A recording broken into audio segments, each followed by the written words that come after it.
Bonjour à tous. Dans le cadre de cet e-learning proposé par le Collège des enseignants de médecine intensive réanimation, nous allons envisager un examen très courant, le prélèvement pour analyse des gaz du sang. Il va vous falloir connaître les indications de cet examen, puis savoir définir les troubles de l'équilibre acido-basique à travers leurs manifestations et leurs mécanismes de compensation. Ni le professeur Richard ni moi n'avons de conflit d'intérêt pour cet e-learning. Nous verrons successivement les indications, les aspects pratiques de ce prélèvement, l'analyse des anomalies de l'équilibre acido-basique, acidose ou alcalose, métabolique ou respiratoire, et enfin les principales circonstances dans lesquelles on les observe. Tout d'abord, chez qui allez-vous réaliser cet acte? L'objectif est d'y analyser l'hématose, donc l'oxygénation, et l'équilibre acido-basique, éventuellement couplé au dosage du lactate. Nous en posons donc l'indication chez des patients présentant une ou des défaillances de fonction, avec des signes de gravité clinique, hémodynamique, respiratoire, neurologique, etc. Ou bien lorsqu'on est devant une situation à risque d'anomalie respiratoire, par exemple une pneumonie ou un traumatisme thoracique ou autre, ou bien devant une anomalie métabolique comme une cétoacidose diabétique ou une dyspnée de type plus small sans anomalie auscultatoire.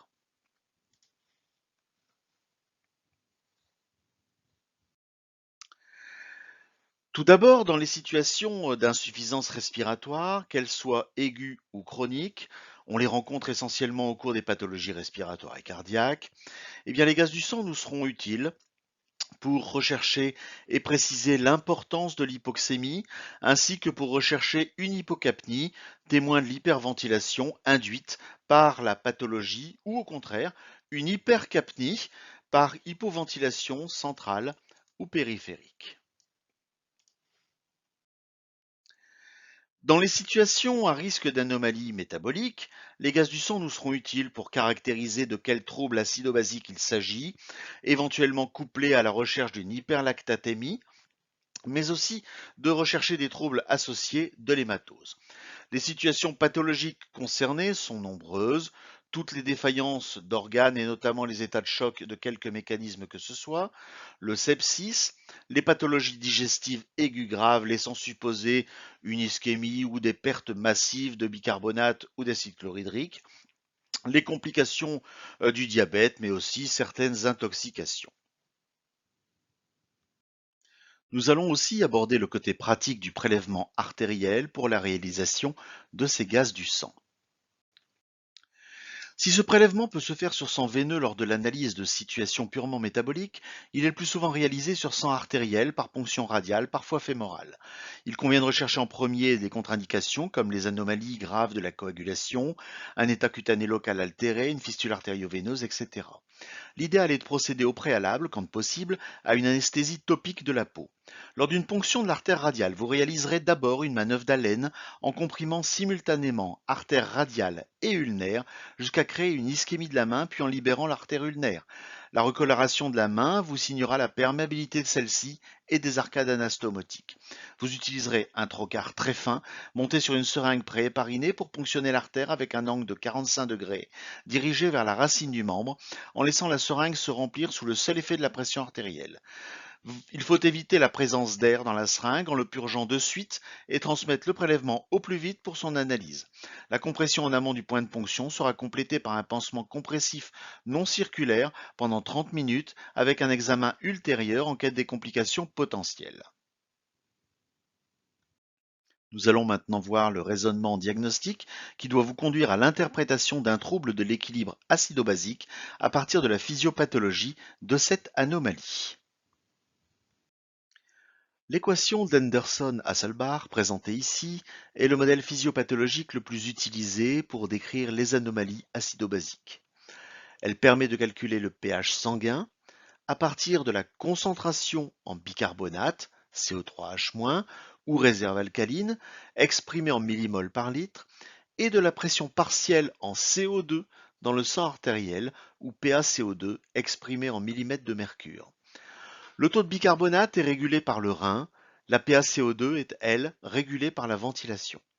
Selon ce modèle, une baisse des bicarbonates va entraîner une acidose métabolique qui tend à être compensée par une baisse de la PaCO2 par augmentation de la ventilation minute. Une augmentation des bicarbonates, elle, va induire une alcalose métabolique et une compensation par augmentation de la PaCO2 en lien avec une baisse de la ventilation. Nous allons aborder dans ce chapitre les anomalies simples des déséquilibres acido-basiques. Les anomalies respiratoires et métaboliques spécifiques seront abordées dans des chapitres correspondants. Avant d'aborder les étapes dans l'interprétation d'un déséquilibre acido-basique, il est indispensable de connaître les normes biologiques des gaz du sang artériel et également veineux. Le pH artériel normal est compris entre 7,38 et 7,42. Un pH artériel inférieur à 7,38 définit l'acidose et un pH artériel supérieur à 7,42 définit l'alcalose. Le taux de bicarbonate artériel normal est compris entre 22 et 26 millimoles par litre. La valeur normale de la pression partielle en oxygène dans le sang artériel est comprise entre 80 et 100 mm de mercure en air ambiant, soit une fraction inspirée en oxygène égale à 21%. La valeur normale de la PaCO2 est comprise entre 36 et 44 mm de mercure. La concentration de lactate ne fait pas partie stricto sensu des gaz du sang, mais est fréquemment rendue en même temps compte tenu de sa détermination par les automates de mesure des gaz du sang. Le taux normal de lactate artériel est inférieur à 2 millimoles par litre. La première variable à analyser est le pH. Il permet de classifier l'anomalie entre une acidose ou une alcalose. La deuxième étape consiste à analyser la PaCO2 et les bicarbonates pour identifier l'origine du trouble acido-basique, métabolique ou respiratoire. La troisième étape consiste à analyser la présence ou l'absence d'un phénomène de compensation et éventuellement son intensité. La compensation respiratoire d'un trouble métabolique se fait en quelques minutes par variation de la ventilation minute. Une baisse de 1 millimole par litre de bicarbonate entraîne une baisse de la PaCO2 de l'ordre de 1 mm de mercure.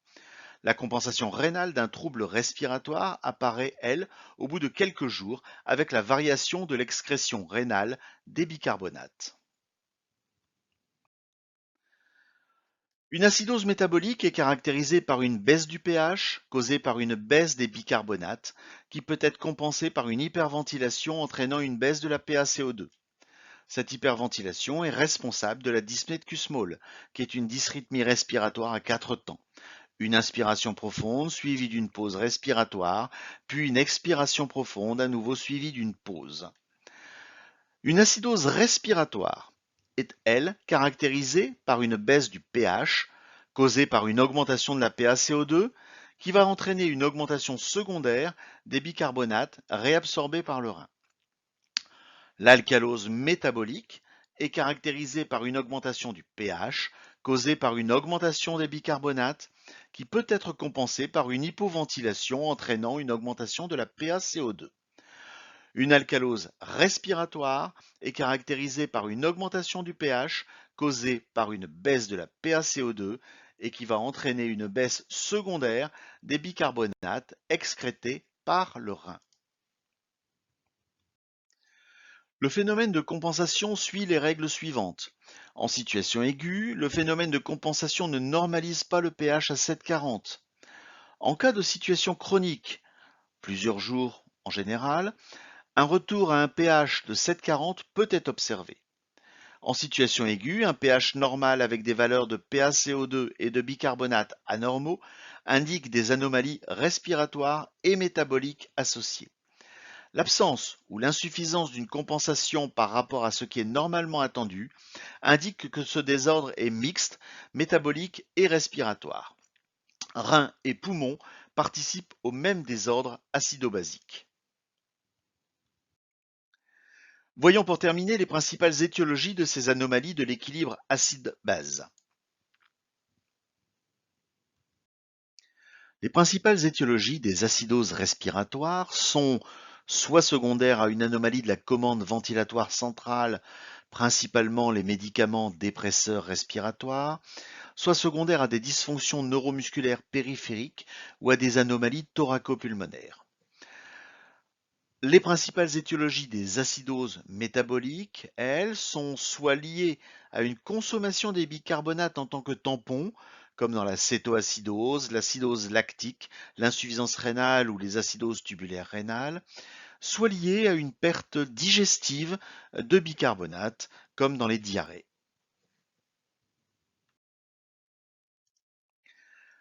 Les principales étiologies des alcaloses respiratoires sont l'insuffisance respiratoire aiguë hypoxémique entraînant une hyperventilation réactionnelle, l'encéphalopathie hépatique, l'hyperventilation psychogène et certaines intoxications.